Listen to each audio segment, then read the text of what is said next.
위병소 앞 헌병의 날 선 목소리가 울렸다. 똥차는 저리 치우세요. 여긴 장군님 차량만 지나갑니다. 순간 작은 국산차 문이 열리고 구두굽이 바닥을 울렸다. 모두가 숨을 삼킨다. 그 차에서 내린 사람은 대한민국 최초의 여군 3스타 장군이었다. 대체 왜 그녀는 장군의 위신을 감춘 채 이곳에 온 것일까? 그리고 누가 그녀를 모욕하며 막아선 것일까? 지금부터 그녀가 마주한 편견과 부패, 그리고 숨겨진 진실이 드러난다. 그 전에 잠깐 1초만 투자해서 구독, 좋아요 버튼을 꾹 눌러주시면 영상 제작에 큰 힘이 됩니다. 지금 바로 시작하겠습니다.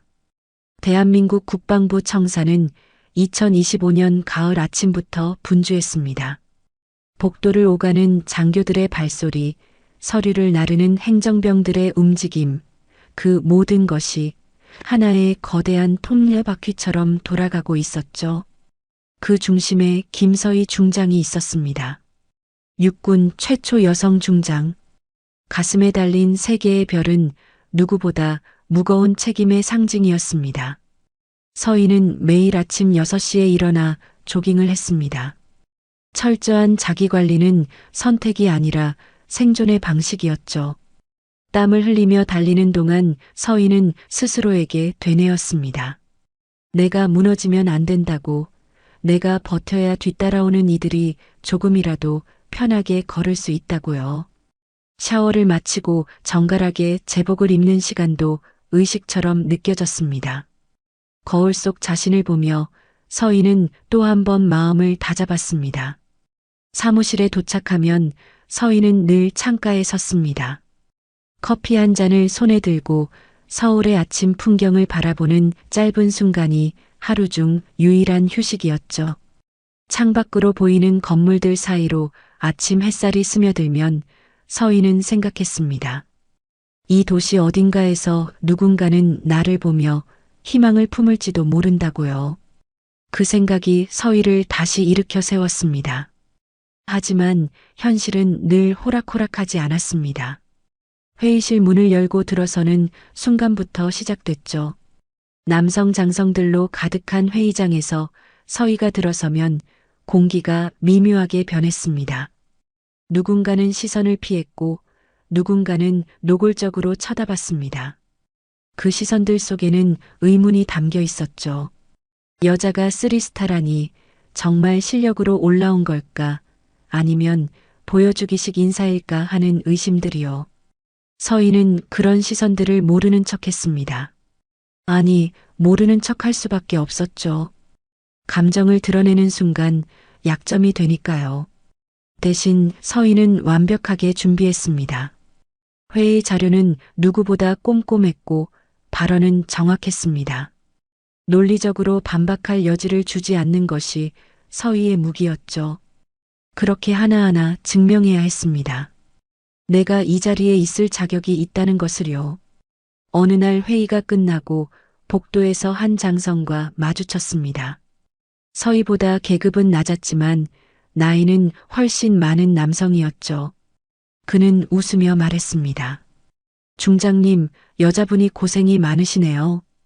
그 말투에는 동정과 무시가 섞여 있었습니다. 서희는 정중하게 미소 지었지만 속으로는 우라가 치밀었죠. 고생이 아니라 당연한 직무입니다. 라고 대답하고 싶었지만 참았습니다. 감정을 드러내는 순간 그것이 또 다른 꼬리표가 될 테니까요. 퇴근 후 집으로 돌아가는 길은 언제나 조용했습니다. 서희는 화려한 승용차 대신 국산 소형차를 몰았습니다. 거칠에는 서희의 방식이 아니었죠. 작은 아파트에 도착하면 홀어머니가 기다리고 있었습니다. 어머니는 올해 80이 넘으셨지만 여전히 정정하셨죠. 서희가 들어서면 어머니는 언제나 같은 말씀을 하셨습니다. 서희야, 좀 편하게 살면 안 되니? 시집도 안 가고 애도 안 낳고 이렇게 힘들게 살아야 하니? 서희는 어머니의 손을 잡으며 대답했습니다. 엄마, 이 길 끝에 뭔가가 바뀔 거예요. 제가 버티면 다음 세대는 조금 더 쉬워질 겁니다. 어머니는 한숨을 쉬며 고개를 저으셨지만 더 이상 말씀하지 않으셨죠. 어머니도 알고 계셨습니다. 딸의 고집을 꺾을 수 없다는 것을요. 저녁 식사는 간단했습니다. 어머니가 차려주신 된장찌개와 밥 한 공기. 서희는 밥을 먹으며 하루를 되돌아봤습니다. 오늘도 버텼다는 안도감과 내일도 똑같은 싸움이 기다린다는 두려움이 교차했죠. 하지만 서희는 포기하지 않았습니다. 포기하는 순간 지금까지 걸어온 모든 길이 무너질 테니까요. 밤이 깊어지면 서희는 책상 앞에 앉아 서류를 검토했습니다. 내일 있을 특임부대 점검 자료였죠. 특임부대는 국방부 직할로 운영되는 중요한 조직이었습니다. 서희는 꼼꼼하게 자료를 읽으며 메모했습니다. 놓치는 것이 있어서는 안 됐죠. 완벽하게 준비해야 흠잡을 데가 없으니까요. 창밖으로 서울의 야경이 펼쳐졌습니다.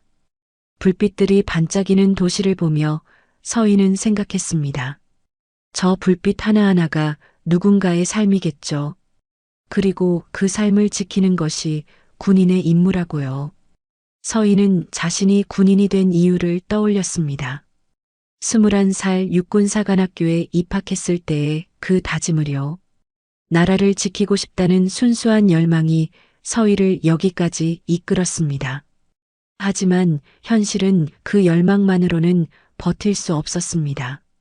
수많은 편견과 차별, 보이지 않는 벽들이 서희를 가로막았죠. 여군은 보직에서 밀렸고 승진에서도 불리했습니다. 같은 실력이어도 남성 장교가 먼저 올라갔죠. 서희는 그 모든 것을 이겨내기 위해 2배로 노력했습니다. 남들이 하나 할 때 둘을 했고 남들이 자는 시간에도 공부했습니다. 그렇게 30년이 흘렀습니다. 소위에서 시작해 중장까지 한 계단 한 계단 올라오는 동안 서희는 수없이 쓰러질 뻔했습니다. 포기하고 싶은 순간도 많았죠. 하지만 서희는 버텼습니다. 내가 무너지면 안 된다는 책임감이 서희를 붙들었으니까요. 시계를 보니 자정이 넘었습니다. 서희는 책상을 정리하고 침대에 누웠습니다. 내일도 긴 하루가 기다리고 있었죠. 눈을 감으며 서희는 다시 한번 다짐했습니다. 내일도 버티자고. 내가 서 있는 이 자리가 누군가에게는 희망이 될 수 있다고요. 그 생각을 안고 서희는 잠에 들었습니다.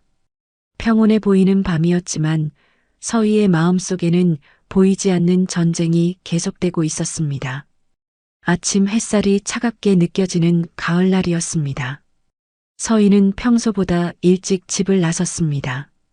오늘은 국방부 직할 특임부대 점검일이었죠. 이 점검은 단순한 행사가 아니었습니다. 부대 운영 전반을 살피고 문제점을 파악하는 중요한 업무였습니다. 서희는 어젯밤 늦게까지 검토한 자료들을 다시 한번 머릿속으로 정리하며 운전대를 잡았습니다. 서희가 모는 차는 국산 소형차였습니다. 검은색 세단도 경호 차량도 아닌 평범한 차였죠. 서희는 일부러 그런 차를 선택했습니다. 장군이라고 해서 거창한 차를 타야 한다는 생각이 없었으니까요. 오히려 소박한 모습이 서희의 신념과 맞았습니다. 국민의 세금으로 받는 봉급으로 사치를 부릴 이유가 없다고 생각했죠. 부대까지 가는 길은 한적했습니다. 도심을 벗어나 외곽으로 들어서자 도로 양옆으로 나무들이 늘어서 있었죠. 단풍이 물든 나뭇잎들이 아침 바람에 흔들렸습니다. 평화로운 풍경이었지만 서희의 마음은 차분하게 가라앉아 있었습니다. 점검을 나가면 언제나 긴장됐죠. 무엇이 나올지 알 수 없었으니까요. 1시간쯤 달렸을까요? 멀리 부대 정문이 보이기 시작했습니다. 철조망으로 둘러싸인 담장과 위병소가 눈에 들어왔죠. 서희는 속도를 줄이며 정문 쪽으로 차를 몰았습니다. 위병소 앞에 차를 세우자 초소에서 헌병 한 명이 뛰어나왔습니다. 이등병 계급장을 단 젊은 병사였죠. 헌병은 차 앞으로 다가오더니 손을 들어 정지 신호를 보냈습니다. 서인은 창문을 내렸습니다. 헌병은 차 안을 힐끗 보더니 말했습니다. 민간인 출입금지 지역입니다. 그 말투에는 경계심이 가득했죠. 서인은 침착하게 대답했습니다. 군인입니다. 출입증 확인해 보세요. 서인은 가방에서 출입증을 꺼내 건넸습니다. 헌병은 출입증을 받아들고 대충 훑어봤습니다. 하지만 제대로 보지 않았죠. 그저 형식적으로 확인하는 듯 했습니다. 헌병은 출입증을 돌려주며 말했습니다. 차량은 민간 주차장에 대시고 걸어 들어오세요. 서인은 참았습니다. 출입증에는 중장 계급이 명시되어 있었는데 헌병은 그것을 제대로 확인하지 않은 것이죠. 서인은 다시 한번 말했습니다. 출입증 다시 확인해 보세요. 중장입니다. 헌병은 귀찮다는 듯이 다시 출입증을 받아들었습니다. 그리고 보는 둥 마는 둥 하더니 고개를 저었죠. 그때였습니다. 헌병이 갑자기 짜증 섞인 목소리로 말했습니다. 똥차는 저리 치우세요.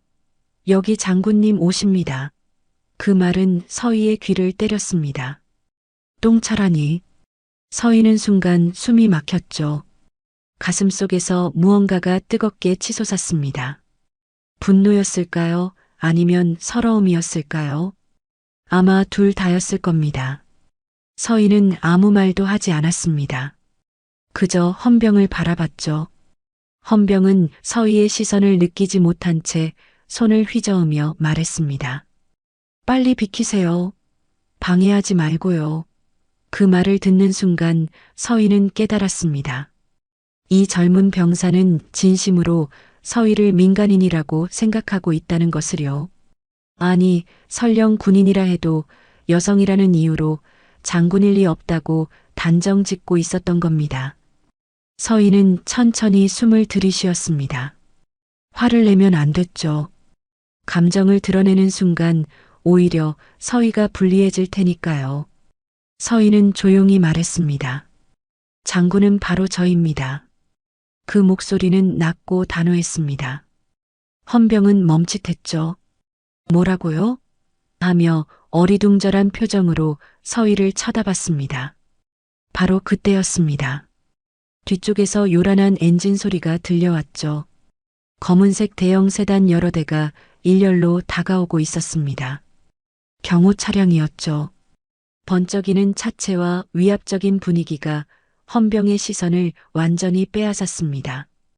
헌병은 황급히 경내 자세를 취하며 차량 쪽으로 몸을 돌렸습니다. 서희는 그 모습을 보며 쓴웃음을 지었습니다. 결국 사람들은 겉모습으로 판단하는구나 라는 생각이 들었죠.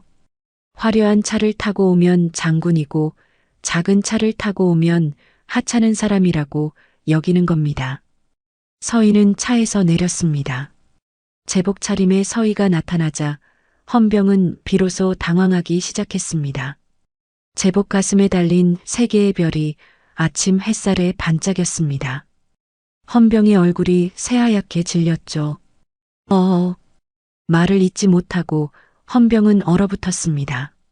서희는 헌병을 지나쳐 위병소 쪽으로 걸어갔습니다. 뒤에서 헌병이 부들부들 떨며 경례를 올리는 소리가 들렸지만 서희는 돌아보지 않았습니다. 위병소 안에서 또 다른 헌병들이 뛰어나왔습니다. 그들도 상황을 파악하고는 일제히 경례를 올렸죠. 서희는 그들을 지나치며 생각했습니다. 이것이 현실이구나. 아직도 이런 대접을 받는구나. 30년을 군에 몸담았지만 여전히 바뀌지 않은 것들이 있었습니다. 잠시 후 특임부대 지휘관이 달려왔습니다. 대령 계급장을 단 중년의 남성이었죠. 그는 숨을 헐떡이며 서희에게 경례를 올렸습니다. 죄송합니다, 중장님. 미처 몰라 뵙고 무례를 범했습니다. 그 목소리에는 당황함이 가득했습니다. 서희는 고개를 끄덕이며 대답했습니다. 인식이 문제라면 바꿔야겠죠. 그 말에는 여러 의미가 담겨 있었습니다. 단순히 헌병 한 명의 실수가 아니라는 것이죠. 군 전체에 뿌리 깊게 박힌 편견을 바꿔야 한다는 뜻이었습니다. 지휘관은 고개를 숙인 채 아무 말도 하지 못했습니다. 서희는 더 이상 말하지 않고 부대 안쪽으로 걸어 들어갔습니다. 부대 안은 깔끔하게 정돈되어 있었습니다. 병사들이 분주히 움직이고 있었죠. 서희가 지나가자 모두 차렷 자세로 경례를 올렸습니다. 서희는 그들의 얼굴을 하나하나 살폈습니다. 젊은 얼굴들이었죠. 이들이 미래의 대한민국 군대를 이끌어갈 세대였습니다. 점검 회의실로 향하는 복도는 길었습니다. 서희는 걸으며 아까 위병소에서 있었던 일을 떠올렸습니다. 똥차라는 말이 계속 귓가에 맴돌았죠. 서희는 고개를 저었습니다. 이제 그만 생각하자고, 지금은 점검에 집중해야 한다고요. 하지만 가슴속 응어리는 쉽게 사라지지 않았습니다. 회의실 문을 열자 이미 여러 명의 장교들이 앉아 있었습니다. 서희가 들어서자 모두 일어나 경례를 올렸죠. 서희는 경례를 받으며 자리에 앉았습니다.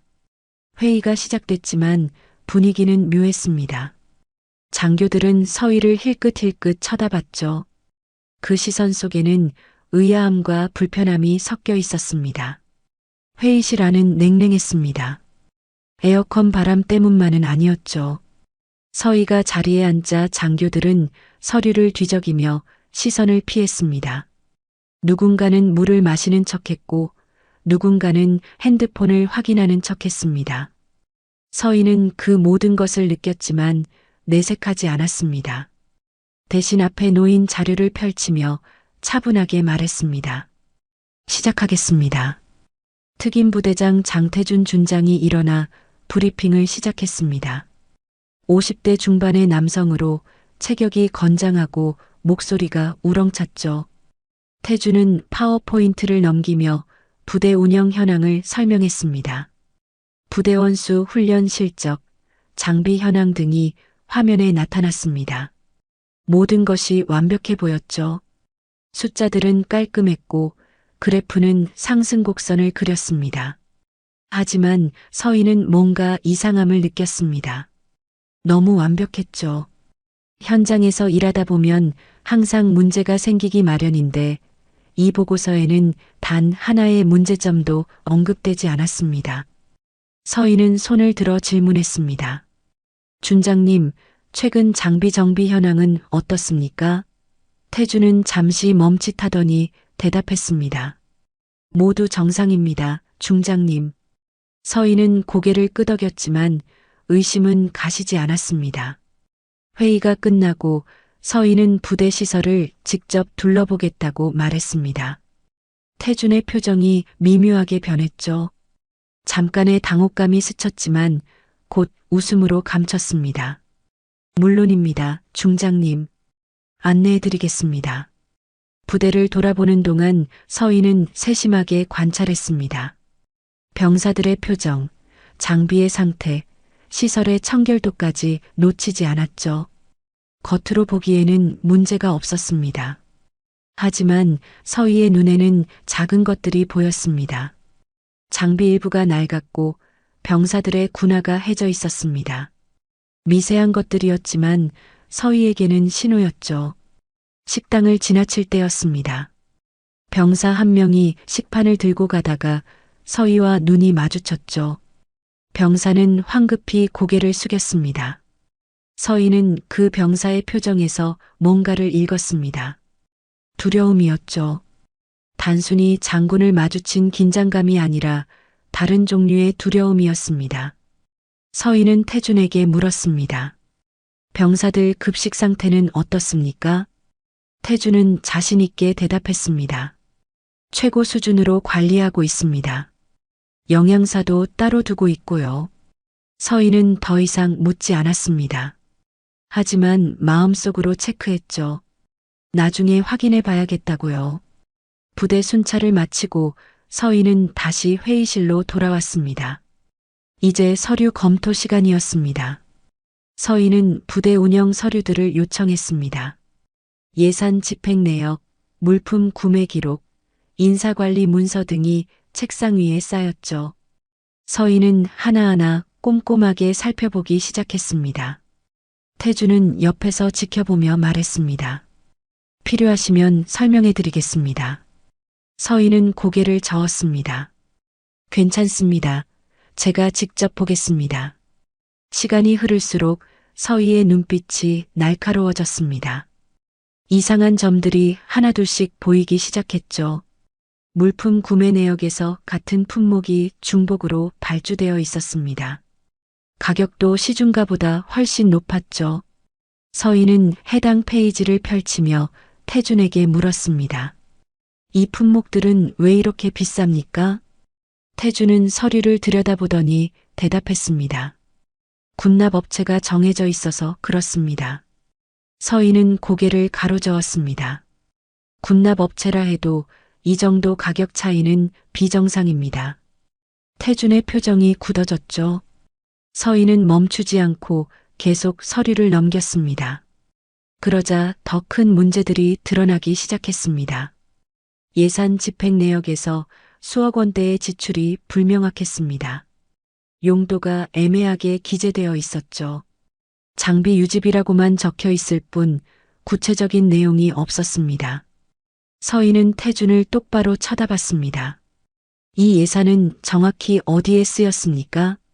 태준은 잠시 말을 멈췄다가 대답했습니다. 세부 내역은 별도로 보관되어 있습니다. 서희는 손을 내밀었습니다. 가져와 보십시오. 태준은 난처한 표정을 지었죠. 지금 당장은 찾기 어렵습니다. 서희는 단호하게 말했습니다. 그럼 내일까지 준비하십시오. 태준은 마지못해 고개를 끄덕였지만 눈빛은 차가웠습니다. 서희는 그 눈빛을 놓치지 않았습니다. 뭔가 숨기고 있다는 확신이 들었죠. 회의가 끝나고 서희는 숙소로 돌아왔습니다. 부대 근처에 마련된 장교 숙소였죠. 작은 방이었지만 깨끗했습니다. 서희는 침대에 앉아 오늘 본 서류들을 다시 떠올렸습니다. 뭔가 큰 문제가 숨어 있었습니다. 단순한 행정 실수가 아니라 조직적인 비리일 가능성이 높았죠. 서희는 노트북을 켜고 자료를 정리하기 시작했습니다. 의심스러운 항목들을 하나하나 표시했죠. 물품 구매 중복, 가격 부풀리기, 예산 용도 불명확 등이 리스트에 올라갔습니다. 서희는 이 자료들을 본부에 보고해야 할지 고민했습니다. 하지만 아직 확실한 증거가 없었죠. 성급하게 움직이면 오히려 역풍을 맞을 수도 있었습니다. 밤이 깊어졌습니다. 서희는 창밖을 바라봤습니다. 부대 안은 조용했죠.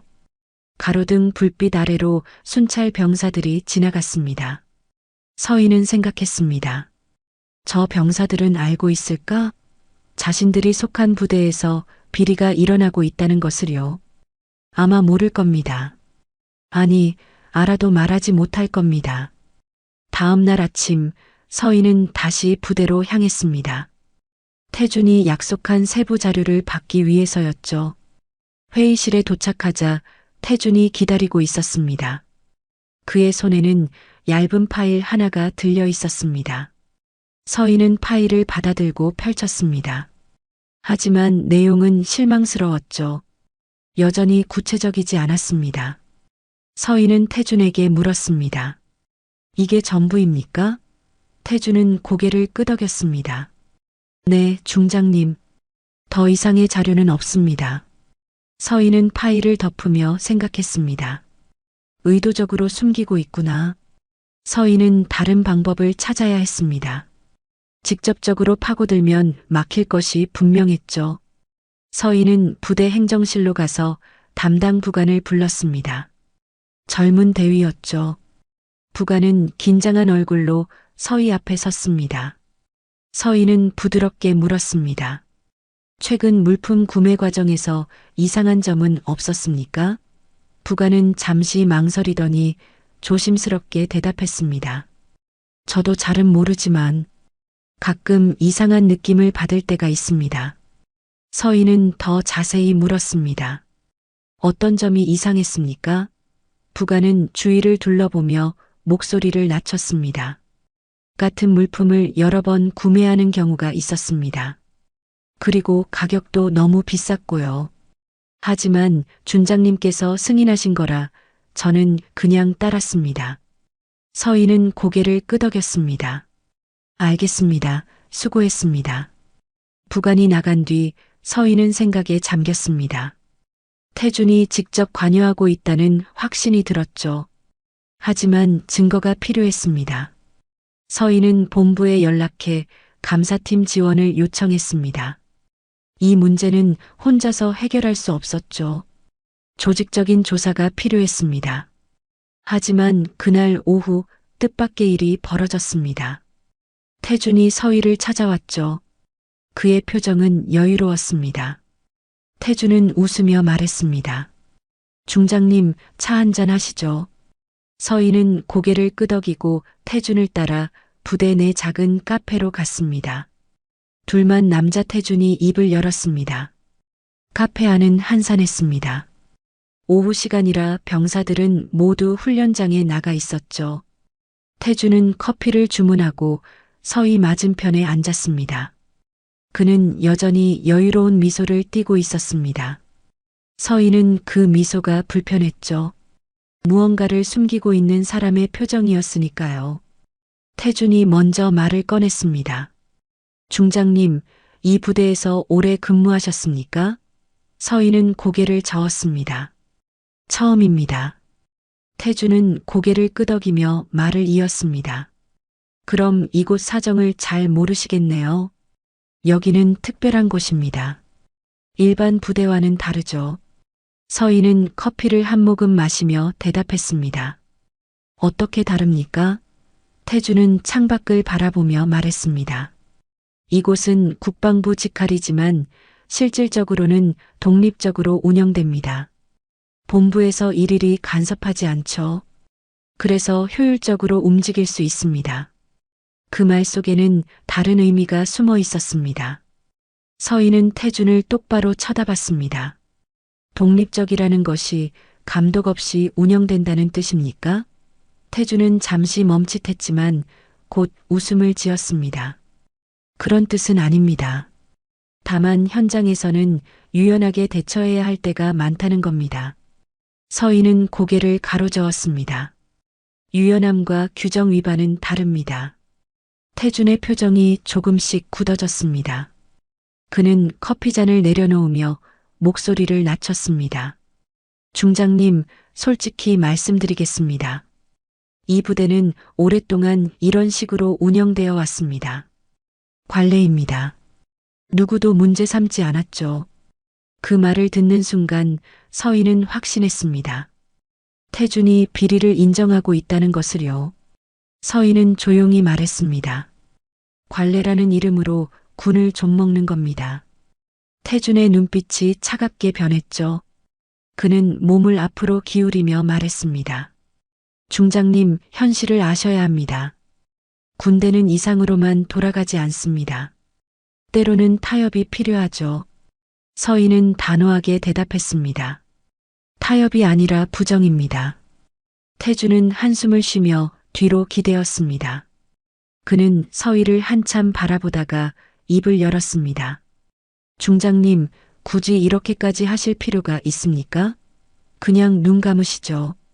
어차피 중장님도 곧 전역하실 텐데 괜히 마지막에 정 만들 필요 없잖습니까? 그 말은 협박이자 회유였습니다. 서희는 자리에서 일어났습니다. 준장님, 저는 계급장을 달고 있는 한 군인입니다. 옳지 않은 일을 보고 눈 감을 수 없습니다. 태준도 일어서며 말했습니다. 후회하실 겁니다, 중장님. 이곳은 생각보다 복잡한 곳입니다. 서희는 대답하지 않고 카페를 나왔습니다. 뒤에서 태준의 시선이 따라오는 것이 느껴졌죠. 숙소로 돌아온 서희는 본부에 정식 보고서를 작성하기 시작했습니다. 지금까지 확인한 의심사항들을 상세히 기록했죠. 물품 구매 비리, 예산 횡령 의혹, 그리고 부대장의 비협조적 태도까지 모두 담았습니다. 보고서를 완성하고 서희는 본부로 전송했습니다. 이제 공식적인 조사가 시작될 것이었습니다. 하지만 그날 밤부터 분위기가 달라지기 시작했습니다. 다음 날 아침 식당에 갔을 때 병사들의 태도가 변해 있었죠. 서희가 지나가자 병사들은 고개를 숙이고 피했습니다. 인사를 받아도 눈을 마주치지 않았습니다. 뭔가 잘못되고 있다는 느낌이 들었습니다. 회의실로 가는 복도에서 장교 몇 명과 마주쳤습니다. 그들은 서희를 보자 대화를 멈추고 얼른 자리를 떴죠. 서희는 그들의 뒷모습을 보며 생각했습니다. 태준이 뭔가를 퍼뜨리고 있구나. 부대 전체가 서희를 경계하기 시작했다는 것을 느낄 수 있었습니다. 오후에 본부에서 연락이 왔습니다. 감사팀이 파견된다는 내용이었죠. 일주일 후에 도착한다고 했습니다. 서희는 안도했습니다. 전문 감사팀이 오면 확실한 증거를 찾을 수 있을 것이었죠. 하지만 그 일주일이 문제였습니다. 태준에게 증거를 인멸할 시간을 주는 셈이었으니까요. 서희는 서둘러 움직이기로 했습니다. 감사팀이 오기 전에 최대한 많은 자료를 확보해야 했죠. 서희는 부대 창고를 점검하겠다고 통보했습니다. 태준은 반대했지만 서희는 물러서지 않았습니다. 중장 권한으로 강행했죠. 창고에 도착했을 때 이미 몇몇 장교들이 와 있었습니다. 그들은 서희를 보고 당황한 표정을 지었죠. 서희는 창고 문을 열고 안으로 들어갔습니다. 선반마다 물품들이 가득했습니다. 서희는 하나하나 확인하기 시작했습니다. 물품 목록과 실제 재고를 대조했죠. 그러자 이상한 점들이 발견됐습니다. 장부에는 있는데 실제로는 없는 물품들이 있었죠. 반대로 장부에 없는데 창고에 있는 물품들도 있었습니다. 서희는 사진을 찍고 기록했습니다. 이것만으로도 충분한 증거였습니다. 누군가 물품을 빼돌리고 장부를 조작한 것이 분명했죠. 창고를 나오는 서희를 태준이 기다리고 있었습니다. 그의 얼굴은 굳어 있었죠. 태준이 말했습니다. 중장님, 이러시면 곤란합니다. 서희는 태연하게 대답했습니다. 왜 곤란합니까? 정당한 점검입니다. 태준은 목소리를 높였습니다. 부대 운영에 차질이 생깁니다. 서희는 태준을 똑바로 바라봤습니다. 차질이 생기는 것은 부정 때문입니다. 태준은 입술을 깨물었죠. 그는 한참을 서희를 노려보다가 돌아섰습니다. 서희는 그의 뒷모습을 보며 알았습니다. 이제 본격적인 싸움이 시작되는구나. 그날 저녁 서희는 이상한 전화를 받았습니다. 모르는 번호였죠. 전화를 받자 남자 목소리가 들렸습니다. 중장님, 더 이상 파고들지 마십시오. 그것이 중장님을 위한 길입니다. 서희는 차갑게 대답했습니다. 누구십니까? 하지만 상대방은 전화를 끊어버렸습니다. 서희는 핸드폰을 내려놓으며 한숨을 쉬었습니다. 협박이 시작됐구나. 서희는 예상했던 일이었지만 실제로 겪으니 두려움이 밀려왔습니다. 하지만 물러설 수 없었죠. 여기서 멈추면 지금까지의 모든 것이 무너질 테니까요. 밤늦게까지 서희는 자료를 정리했습니다. 창고에서 찍은 사진들, 장부 사본들, 증언 기록들을 하나로 모았죠. 이 자료들을 본부에 추가로 보고했습니다. 감사팀이 올 때 바로 사용할 수 있도록요. 서희는 노트북을 닫으며 생각했습니다. 이제 시간 싸움이다. 다음 날부터 서희에 대한 감시가 노골적으로 시작됐습니다. 어디를 가든 누군가 지켜보고 있었죠. 식사를 하러 가도 산책을 해도 항상 시선이 따라왔습니다. 서인은 불편했지만 내색하지 않았습니다. 오히려 더 당당하게 행동했죠. 부대원들은 점점 더 서희를 멀리했습니다. 복도에서 마주치면 급히 피했고 회의 때도 발언을 꺼렸습니다. 서희는 고립되어 가고 있었죠. 태준이 부대 전체를 장악하고 있다는 것을 실감했습니다. 하지만 서희는 포기하지 않았습니다. 감사팀이 오기까지 사흘이 남았을 때였습니다. 서희는 부대 밖으로 나가 잠시 숨을 돌렸습니다. 부대 근처 공원을 걷고 있을 때 누군가 다가왔죠. 뒤돌아보니 위병소에서 서희를 막았던 그 헌병 박진우 상병이었습니다. 진우는 주위를 살피며 조심스럽게 말했습니다. 중장님, 잠깐 말씀드려도 될까요? 서희는 진우를 바라봤습니다. 젊은 병사의 얼굴에는 긴장감이 가득했죠. 진우는 계속해서 주위를 두리번거렸습니다. 누가 볼까봐 두려워하는 모습이었습니다. 서희는 조용히 물었습니다. 무슨 일입니까? 진우는 한참을 망설이다가 입을 열었습니다. 중장님, 조심하셔야 합니다. 그 말에 서희는 눈썹을 살짝 올렸습니다. 무엇을 조심하라는 겁니까?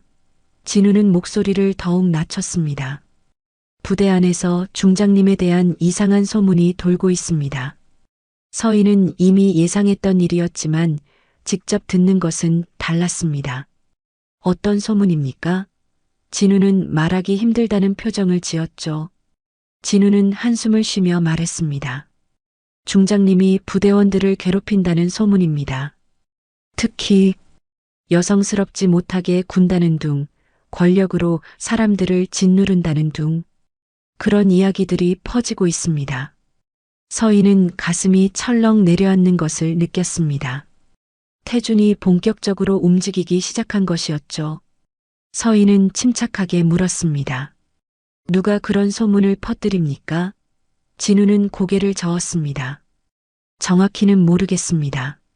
하지만 간부들 사이에서 나온 것 같습니다. 어제부터 갑자기 퍼지기 시작했어요.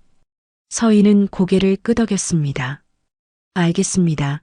알려줘서 고맙습니다. 진우는 떠나기 전에 다시 한번 말했습니다. 중장님, 정말 조심하세요. 분위기가 이상합니다. 서희는 진우의 등을 바라보며 생각했습니다. 아직 나를 걱정해주는 사람이 있다는 것에 위안을 받았죠.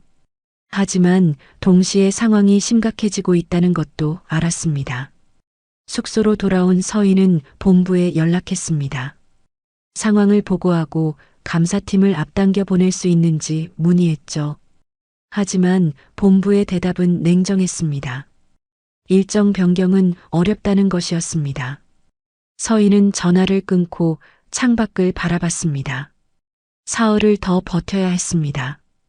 다음 날 아침 서희는 긴급회의 소집 통보를 받았습니다. 태준이 요청한 회의였죠. 서희는 불길한 예감이 들었지만 회의실로 향했습니다. 문을 열고 들어서자 이미 여러 명의 장교들이 앉아 있었습니다. 그들의 표정은 무거웠죠. 서희가 자리에 앉자 태준이 입을 열었습니다. 중장님, 심각한 문제가 발생했습니다. 서희는 태연하게 물었습니다. 무슨 문제입니까? 태준은 책상 위에 서류 몇 장을 펼쳐 놓았습니다. 그리고 말했습니다. 부대원들로부터 중장님에 대한 진정서가 접수됐습니다. 서희는 그 서류들을 바라봤습니다. 진정서라는 제목이 붙은 문서들이었죠. 태준이 계속 말했습니다. 중장님께서 부대원들을 부당하게 대했다는 내용입니다. 몇몇 병사들은 성희롱을 당했다고 주장하고 있습니다. 그 말을 듣는 순간 서희는 숨이 멎는 것 같았습니다. 말도 안 됩니다. 서희는 자리에서 일어나며 외쳤습니다. 나는 그런 적이 없습니다. 태준은 차분하게 대답했습니다. 하지만 증언이 여러 건입니다. 익명으로 제출된 것도 있고 실명으로 제출된 것도 있습니다. 서희는 서류를 집어들고 읽기 시작했습니다. 내용은 황당했습니다. 서희가 병사들에게 부적절한 발언을 했다는 것, 권력으로 압박했다는 것, 심지어 신체 접촉을 했다는 것까지 적혀 있었죠. 모두 거짓이었습니다. 서희는 그런 일을 한 적이 없었죠. 하지만 서류에는 구체적인 날짜와 장소까지 적혀 있었습니다. 서희는 서류를 내려놓으며 말했습니다. 이것은 조작입니다. 누군가 거짓 증언을 시킨 겁니다. 태주는 고개를 저었습니다. 그렇게 단정 지을 수는 없습니다. 정식으로 조사해야 합니다. 서희는 태준을 똑바로 쳐다봤습니다. 준장님이 이것을 꾸민 것 아닙니까? 회의실이 순간 얼어붙었습니다. 장교들은 숨소리조차 내지 않았죠. 태주는 잠시 침묵하다가 말했습니다. 중장님, 그런 근거 없는 발언은 삼가시죠. 저는 부대원들의 진정을 받았을 뿐입니다. 서희는 주먹을 쥐었습니다. 분노가 치밀어 올랐지만 참아야 했죠. 회의가 끝나고 서희는 본부에 긴급 연락을 했습니다. 상황을 설명하고 도움을 요청했죠. 하지만 본부의 반응은 예상과 달랐습니다. 일단 조사가 진행되는 동안 직무를 정지하라는 것이었습니다. 서희는 믿을 수 없었습니다. 증거도 없이 직무정지라니요. 본부 담당자는 차갑게 말했습니다. 성희롱 의혹은 민감한 사안입니다. 조사 결과가 나올 때까지 대기하십시오. 서희는 항변했습니다. 이것은 명백한 모함입니다. 하지만 담당자는 규정이라며 전화를 끊어버렸죠. 서희는 핸드폰을 내려놓고 주저앉았습니다. 모든 것이 무너지는 느낌이었습니다. 30년 동안 쌓아온 것들이 한순간에 무너지고 있었죠. 서희는 눈물이 날 것 같았지만 참았습니다. 울면 안 됐습니다. 여기서 무너지면 정말로 끝이니까요. 서희는 깊게 숨을 들이쉬며 마음을 다잡았습니다. 그날 저녁 언론에 기사가 나기 시작했습니다. 국군 최초 여성 중장, 성희롱 의혹이라는 제목이었죠. 누군가 언론에 흘린 것이 분명했습니다. 기사는 빠르게 퍼졌고 댓글에는 온갖 비난이 쏟아졌습니다. 서희는 기사를 보며 절망했습니다. 핸드폰이 울렸습니다. 어머니였죠. 서희는 떨리는 손으로 전화를 받았습니다. 어머니의 목소리는 흐느끼고 있었습니다. 서희야, 뉴스에 나온 게 정말 아니지? 그 질문은 서희의 가슴을 찔렀습니다. 가장 사랑하는 사람에게조차 의심받는다는 것이 너무 아팠죠. 엄마, 아니에요. 절대 아니에요.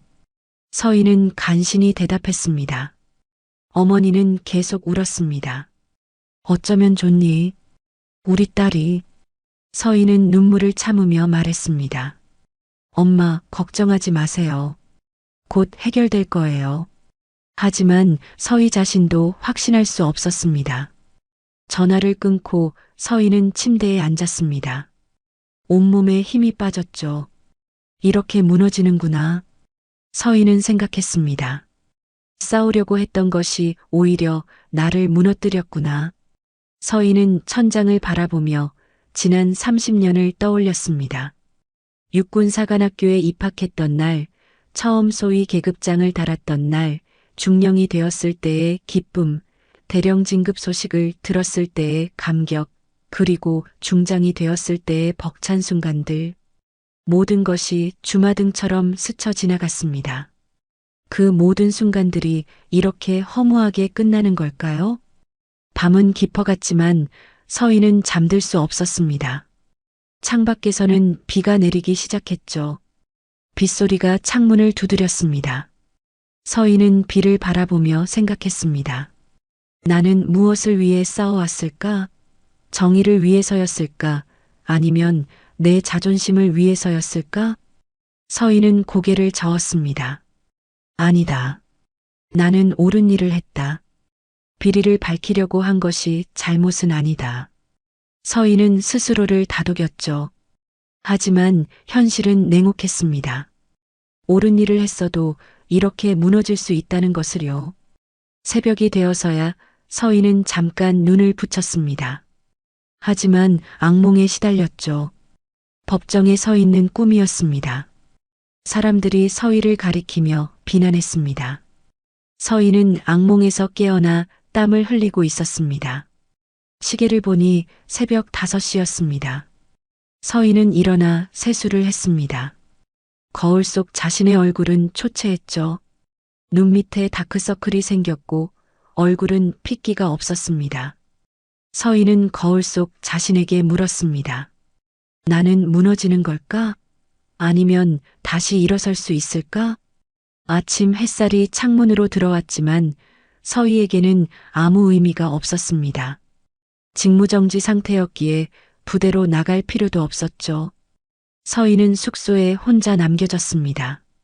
바깥에서는 부대가 평소처럼 돌아가고 있었지만 서희는 그 안에 있을 수 없었습니다. 고립된 섬처럼 느껴졌죠. 핸드폰에는 연락이 끊이지 않았습니다. 하지만 대부분 기자들이었죠. 인터뷰 요청, 해명 요구, 온갖 질문들이 쏟아졌습니다. 서희는 모두 무시했습니다.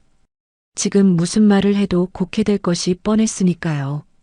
서희는 핸드폰을 꺼버렸습니다. 창밖을 보니 병사들이 훈련하고 있었습니다. 구령 소리가 희미하게 들렸죠. 서희는 그 모습을 보며 생각했습니다. 저들은 알고 있을까? 자신들의 이름으로 거짓 진술이 올라갔다는 것을요.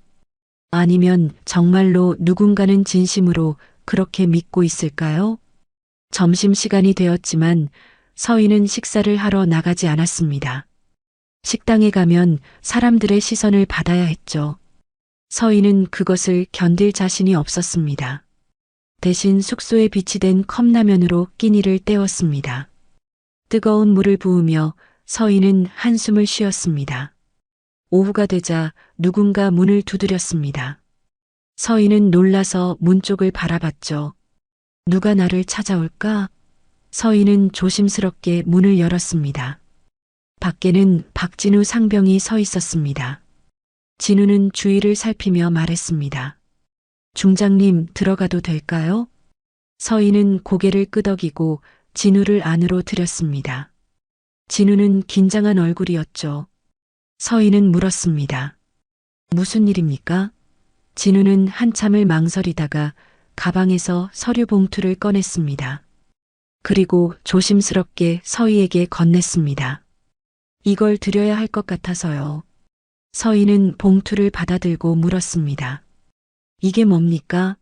진우는 목소리를 낮추며 대답했습니다. 위병소에서 그날 중장님을 막았던 일이 계속 마음에 걸렸습니다. 죄송한 마음에 부대 안 상황을 살펴봤습니다. 그러다가 이상한 점들을 발견했습니다. 서희는 봉투를 열었습니다. 안에는 인쇄된 문서들이 들어 있었죠. 서희는 한 장 한 장 넘기며 읽기 시작했습니다. 내용은 충격적이었습니다. 진정서를 제출한 병사들이 실제로는 협박을 받았다는 증거였죠. 문자 메시지 캡처, 녹음 파일, 증언 기록들이 담겨 있었습니다. 진우가 설명했습니다. 몇몇 병사들은 진급을 미끼로 협박받았습니다. 진정서에 서명하지 않으면 불이익을 주겠다고요. 또 어떤 병사들은 가족에게 해를 끼치겠다는 위협을 받았습니다. 서희는 서류를 보며 손이 떨렸습니다. 이렇게까지 치밀하게 조작한 것이었죠. 서희는 진우를 바라봤습니다. 어떻게 이걸 구했습니까? 진우는 대답했습니다. 제 동기 중 한 명이 이 일에 휘말렸습니다. 그 친구가 괴로워하며 저한테 털어놨습니다. 그래서 다른 병사들도 찾아가 봤습니다. 다들 비슷한 상황이었습니다.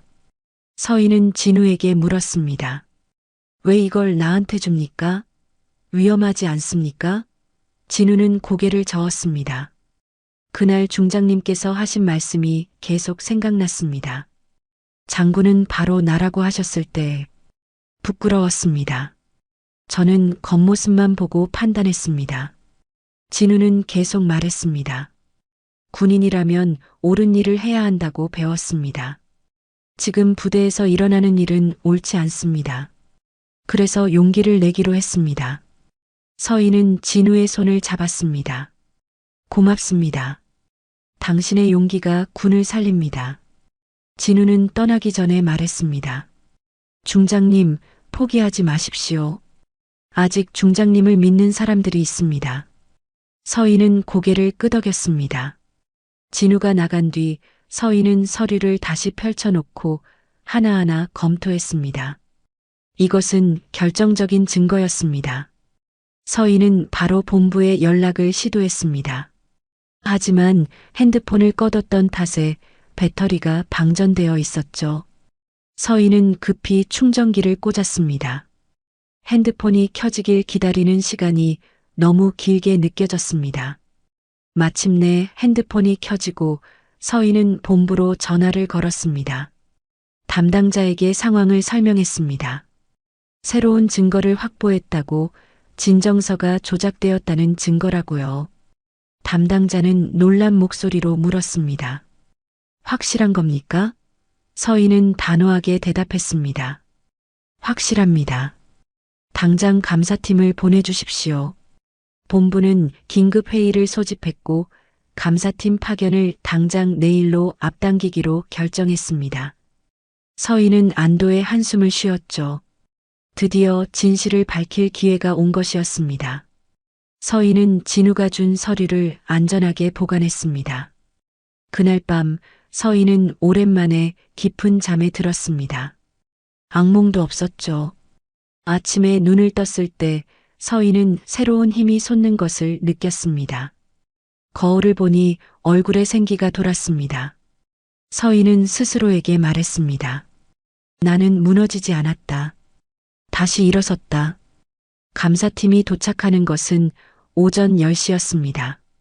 서인은 일찍 준비를 마치고 기다렸죠. 시간이 되자 검은색 승합차 여러 대가 부대로 들어왔습니다. 감사팀이었습니다. 서인은 그들을 맞이하러 나갔습니다. 감사팀장은 대령 계급장을 단 중년의 여성이었습니다. 그녀는 서희에게 경례를 올리며 말했습니다. 중장님, 상황을 파악하고 있습니다. 철저히 조사하겠습니다. 서희는 고마운 마음에 눈시울이 붉어졌습니다. 마침내 누군가 자신을 믿어주는 것이었죠. 서희는 감사팀에게 진우가 준 서류를 건넸습니다. 감사팀장은 서류를 검토하며 표정이 굳어졌습니다. 이것은 심각한 문제입니다. 즉시 관련자들을 조사하겠습니다. 서희는 고개를 끄덕였습니다. 부탁합니다. 감사팀은 바로 부대 안으로 들어갔고 태준을 비롯한 관련 장교들을 소환했습니다. 부대는 순식간에 긴장감에 휩싸였죠. 병사들은 무슨 일인지 몰라 수군댔습니다. 장교들은 당황한 표정으로 감사팀에게 끌려갔습니다. 서희는 숙소에서 기다렸습니다. 조사 결과를 기다리는 시간은 더디게 흘렀죠. 점심시간이 지나고 오후가 되고 해가 기울어가기 시작했습니다. 서희는 초조하게 시계를 바라봤습니다. 어떤 결과가 나올까? 해질 무렵 감사팀장이 서희를 찾아왔습니다. 그녀의 표정은 단단했죠. 서희는 긴장하며 물었습니다. 어떻게 됐습니까? 감사팀장은 자리에 앉으며 대답했습니다. 중장님, 모든 것이 밝혀졌습니다. 진정서는 조작이었습니다. 감사팀장이 설명했습니다. 태준 준장이 직접 지시해서 병사들에게 거짓 진술을 강요했습니다. 협박과 회유를 동원했고요. 또한 부대 운영 비리도 확인됐습니다. 물품 구매 과정에서 수억 원을 횡령했고 예산을 부풀려 개인 이득을 챙겼습니다. 서희는 그 말을 듣고 깊게 숨을 들이쉬었습니다. 드디어 진실이 밝혀진 것이었죠. 감사팀장이 말을 이었습니다. 태준 준장과 관련 장교들은 구속 수사될 예정입니다. 중장님에 대한 모든 혐의는 무혐의 처리됩니다. 서희는 눈물이 날 것 같았지만 참았습니다. 다음 날 아침 부대는 완전히 달라져 있었습니다. 태준과 관련 장교들이 연행되면서 부대 전체가 술렁였죠. 병사들은 어리둥절한 표정으로 상황을 지켜봤습니다. 무슨 일이 벌어진 건지 정확히 아는 사람은 많지 않았지만 뭔가 큰 일이 일어났다는 것은 느낄 수 있었습니다. 서희는 정식으로 직무에 복귀했습니다. 제복을 입고 거울 앞에 섰을 때 서희는 달라진 자신을 봤습니다. 며칠 전보다 더 단단해진 얼굴이었죠. 쓰러져도 다시 일어설 수 있다는 것을 증명했습니다. 서희는 가슴의 별을 만지며 생각했습니다. 이 무게를 다시 느끼는구나. 부대로 향하는 길은 며칠 전과 같았지만 서희의 마음은 달랐습니다. 두려움 대신 확신이 있었죠. 정문을 지날 때 위병소의 병사들이 일제히 경례를 올렸습니다. 이번에는 진심이 담긴 경례였습니다. 서희는 경례를 받으며 걸어 들어갔습니다. 회의실에는 감사팀과 본부에서 파견된 조사관들이 모여 있었습니다. 이제 공식적인 조사 결과 발표가 있을 예정이었죠. 서희가 들어서자 모두 일어나 경례를 올렸습니다. 서희는 자리에 앉으며 주위를 둘러봤습니다. 며칠 전 이곳에서 모욕을 당했던 기억이 떠올랐죠. 감사팀장이 일어나 브리핑을 시작했습니다. 조사 결과 장태준 준장과 관련 장교 5명이 조직적으로 부대 예산을 횡령한 것으로 드러났습니다. 총 횡령액은 15억 원에 달합니다. 또한 김서희 중장에 대한 허위 진정서를 조작하여 조사를 방해하려 했습니다. 회의실은 숨소리조차 들리지 않았습니다. 감사팀장은 계속 설명했습니다. 물품 구매 과정에서 납품업체와 결탁하여 가격을 부풀렸고 실제로 구매하지 않은 물품까지 장부에 올렸습니다. 그 차액을 개인 계좌로 빼돌렸습니다. 화면에는 통장 거래 내역이 떠올랐죠. 또한 병사 12명에게 협박과 회유로 허위 진술을 강요했습니다. 진급을 미끼로 삼거나 불이익을 암시하며 압박했습니다. 이는 명백한 직권남용이자 위증교사에 해당합니다. 감사팀장의 목소리는 단호했습니다. 관련자들은 모두 군검찰에 송치될 예정입니다. 브리핑이 끝나고 본부 조사관이 일어났습니다. 그는 서희를 향해 고개를 숙이며 말했습니다. 중장님, 부당한 대우를 받으신 점 깊이 사과드립니다. 본부에서도 초기 대응이 미흡했습니다. 서희는 고개를 저었습니다. 중요한 것은 진실이 밝혀진 것입니다. 회의가 끝나고 서희는 잠시 혼자 있고 싶었습니다. 복도를 걷는데 병사들이 지나가며 경례를 올렸죠. 이번에는 눈을 피하지 않았습니다. 오히려 서희를 똑바로 쳐다보며 경례했습니다. 그 눈빛에는 존경이 담겨 있었습니다. 오후에 군검찰 조사가 시작됐습니다. 태준이 조사실로 끌려왔죠. 서희도 참관인으로 배석했습니다. 태준은 수갑을 찬 채 의자에 앉아 있었습니다. 며칠 전의 여유로운 모습은 온데간데 없었죠. 얼굴은 초췌했고 눈빛은 흐려져 있었습니다. 검사가 물었습니다. 피의자는 혐의를 인정합니까? 태준은 한참을 침묵하다가 고개를 끄덕였습니다. 인정합니다. 그 목소리는 떨리고 있었죠. 검사가 다시 물었습니다. 김서희 중장에 대한 허위 진정서도 피의자가 조작한 것이 맞습니까? 태준은 서희를 흘끗 쳐다봤습니다. 그리고 고개를 숙이며 대답했습니다. 맞습니다. 제가 지시했습니다. 검사가 이유를 물었죠. 왜 그런 짓을 했습니까? 태준은 한참을 말하지 못하다가 입을 열었습니다. 중장님이 계속 파고들어서 비리가 드러날까봐 두려웠습니다.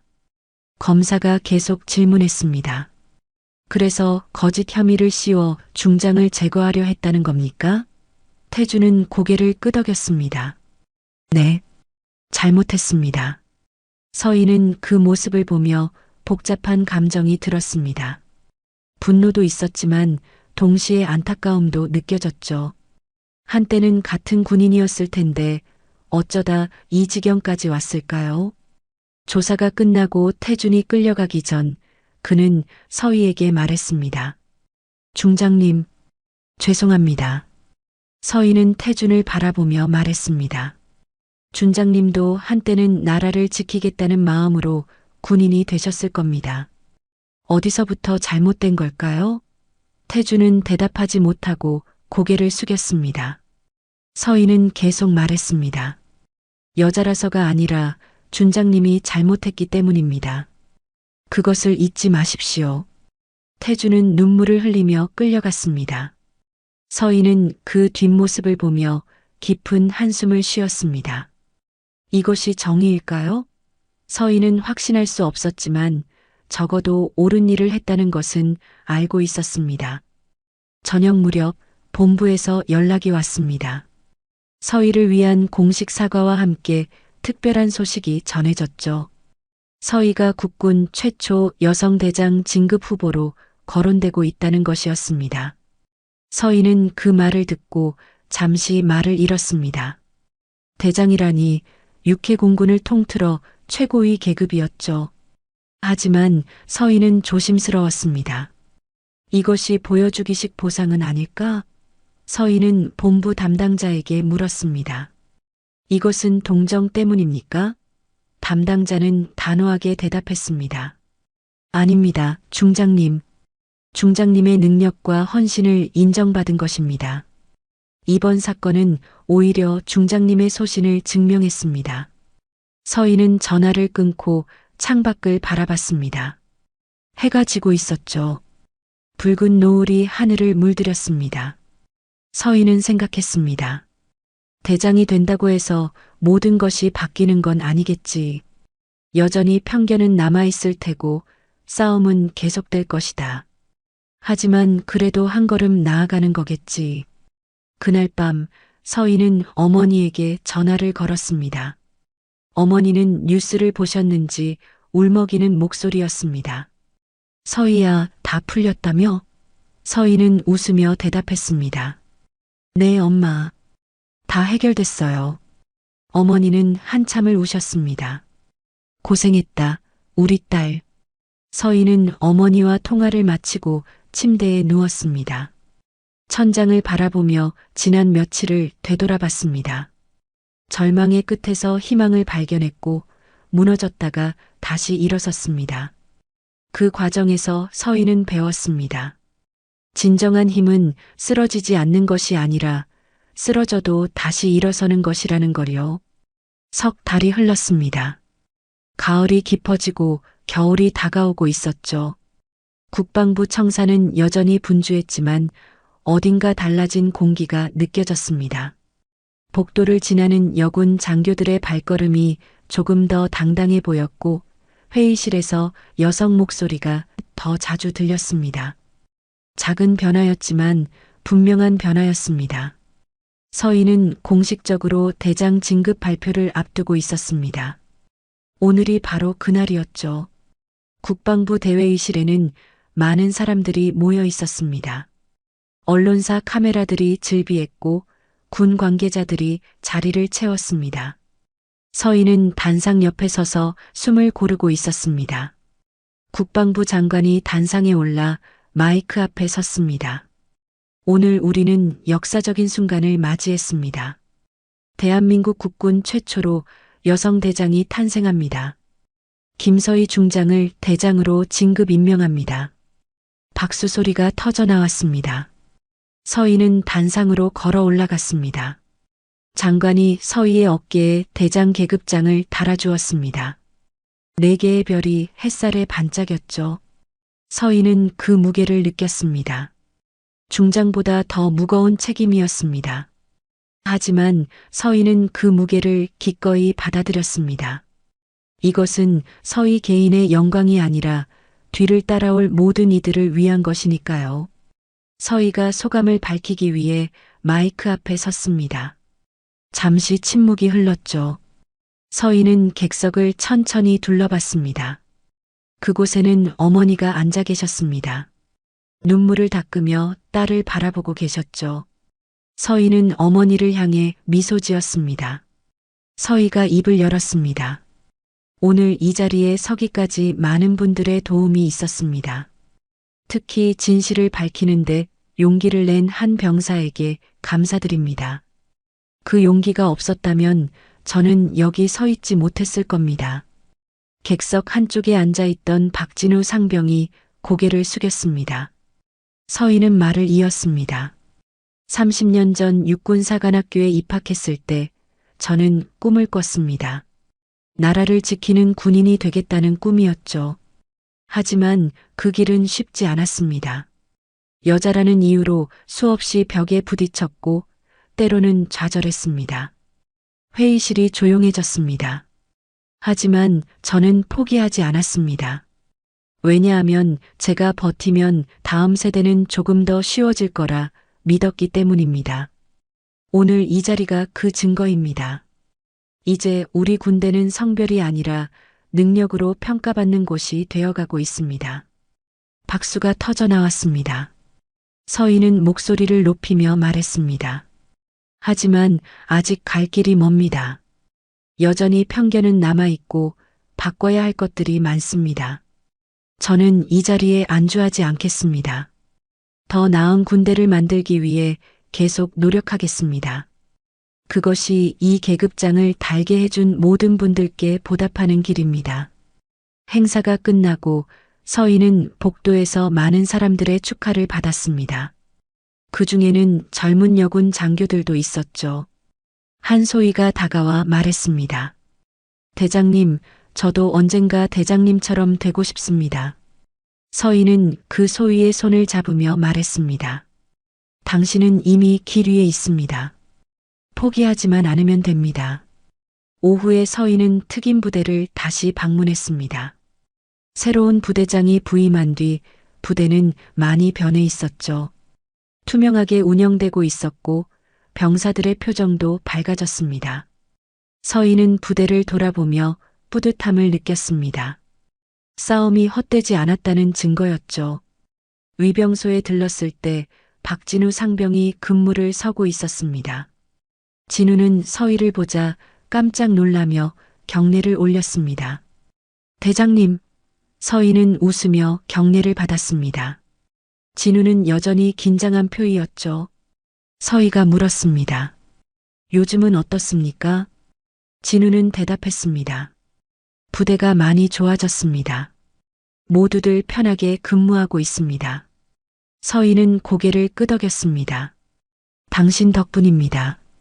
진우는 고개를 저었습니다. 아닙니다.